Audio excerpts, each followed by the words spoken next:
జిల్లాలో ఇవాళ మొదటి విడత ఎంపీటీసీ జెడ్పీటీసీ ఎన్నికలకు నోటిఫికేషన్ విడుదలైంది. ఉమ్మడి వరంగల్ జిల్లాకు సంబంధించి మరిన్ని వివరాలు మా ప్రతినిధి వేణు అందిస్తారు.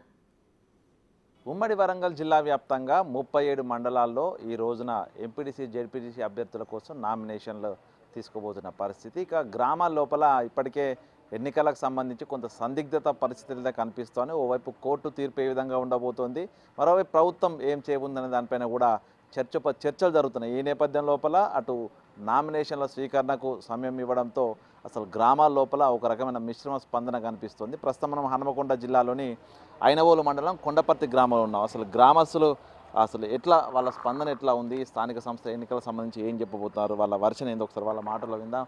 అసలు ఏంటి ఆ ఎన్నికలకు సంబంధించి రిజర్వేషన్ల అంశం కోర్టులో ఉంది, ఓవైపు ప్రభుత్వం ఎన్నికలకు సిద్ధంగా ఉంది. సో అసలు ఏం జరగబోతుంది, మీ ఆలోచన ఎట్లా?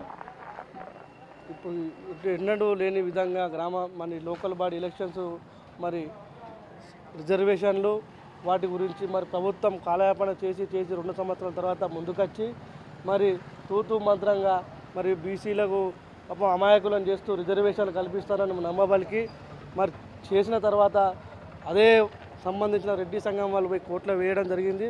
దాని గురించి హైకోర్టు వారు ఈ రోజు వరకు కూడా ఇంతవరకు కూడా తీర్పు లేదు. మరి ఈ రోజు నుంచి నామినేషన్ స్టార్ట్ అయింది.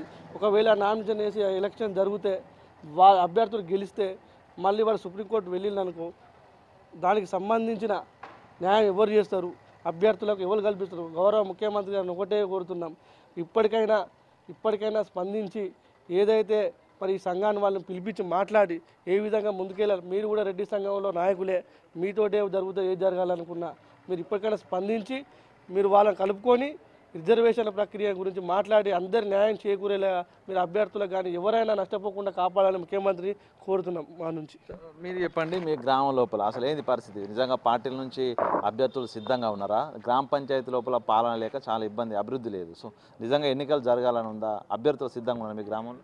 ఎన్నికలు జరగాలని ఉంది. కాకపోతే చూస్తున్న పరిణామాల ప్రకారం అసలు ఈ ఎన్నికలు జరుగుతాయా అనే సందిగ్ధంలో ఈరోజు నామినేషన్ వేయడానికి కూడా కొంతమందిగా పార్టీల అందరం కూడా కూడగట్టుకొని కుల సంఘాలను అందరినీ కూడగట్టుకొని ఈరోజు నామినేషన్ వేయడానికి సిద్ధంగా ఉన్నాం. కాకపోతే కోర్టు విషయంలోకి వచ్చేసరికి రిజర్వేషన్ విషయంలో కాస్త సందిగ్ధత ఉంది. తీరా నామినేషన్ వేసిన తర్వాత దీన్ని పోస్ట్పోన్ చేయడం లేకుంటే మరొక వాయిదా వేసి చేయడం వల్ల ఈరోజు నామినేషన్లు అసలు వేయాలన్నా వద్దా అనే సందిగ్ధం లోపల గ్రామాల్లో ఉన్నప్పుడు ఐలోని మండలంలో ఉన్న 16 గ్రామాల్లో ఉన్న ప్రజలందరూ కూడా తీవ్ర అసంతృప్తితో అసలు వేయాలన్నా వద్దా, పోటీ చేయాలన్నా వద్దా, పోటీ చేస్తే మా పరిస్థితి ఏంది, కాలయాపన జరిగిపోతే ఇంకా మా పరిస్థితి ఏంది, నామినేషన్ వేసిన ప్రతి ఒక్క అభ్యర్థి కూడా ఇన్ని రోజుల ఎన్నికల సమయం లోపల ఎన్నో వ్యయ ప్రయాలకు ఆయాసపడి కార్యకర్తలను కానీ గ్రామస్తులను కానీ కుల సంఘాలను కానీ వివిధ అభ్యర్థులను కానీ వాళ్ళని కూడగట్టుకొని వీళ్ళందరినీ కూడా ఒక సమన్వయపరచడానికి కాలయాపన చేయడం వల్ల వీళ్ళకి జరిగితే అన్యాయం జరిగితే దీనికి ప్రభుత్వం ఎటువంటి రకమైన బాధ్యత వహిస్తుంది?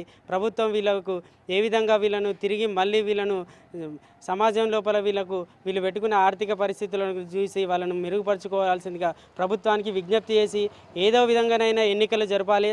ఎన్నికలు జరిపిన తర్వాత కూడా త్వరగా రిజల్ట్ ఇచ్చి గ్రామ పంచాయతీ లోపల సమస్యలను పరిష్కరించుకోవడానికి ప్రభుత్వాలు ముందు చూపి గ్రామీణ పాలన కుంటుపడకునియకుండా అందరినీ కూడా ప్రగతి పదం వైపు నడిపించాలని ప్రభుత్వాన్ని మా గ్రామం తరపున మేము వేడుకోవడం జరుగుతుంది. మీరు చెప్పండి, ఎన్నికలు అయితే ఆ గ్రామ పంచాయతీ ఎన్నికలు దాదాపు 2 ఏళ్ళు అవుతుంది సర్పంచ్ లేక, ఎన్నికలు జరుగుతాయా ఏమనిపిస్తుంది మీకు? అసలు జరుగుతాయని అనిపిస్తుంది. ఎట్లా ఉంది? అభ్యర్థులు అన్ని పార్టీల అభ్యర్థులు సిద్ధంగా ఉన్నారా?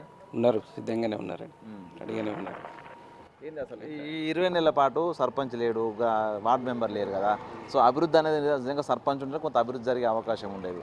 సో ఈసారి కోర్టు కేసులు, అటు కొన్ని రిజర్వేషన్లు ఇవ్వద్దని కొంతమంది, ఇవ్వాలని కొంతమంది, ఇదంతా పంచాయతీ జరుగుతుంది. అయితే నిజంగా అయితే అని ఉందా? మీ ఆలోచన ఏంటి? అయితేనే ఉన్నాయి సార్, ఖచ్చితంగా అవుతాయి. కావాలి సర్పంచ్ అనేటనే మా గ్రామ పంచాయతీ తరఫున కూడా రావాలి. వస్తేనే సమస్యలన్నీ పరిష్కారం అవుతాయి. ఓకే.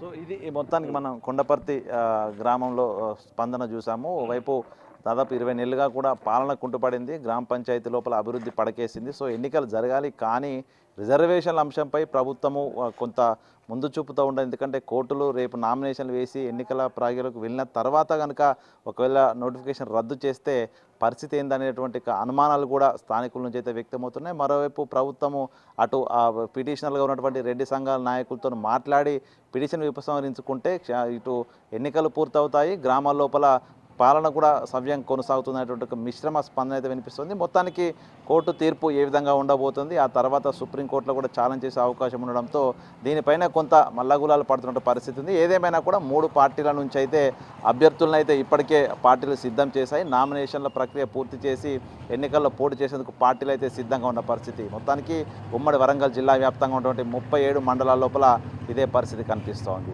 వీడియో జర్నలిస్ట్ సంతోష్తో వేణుబిక్ టీవీ వరంగల్.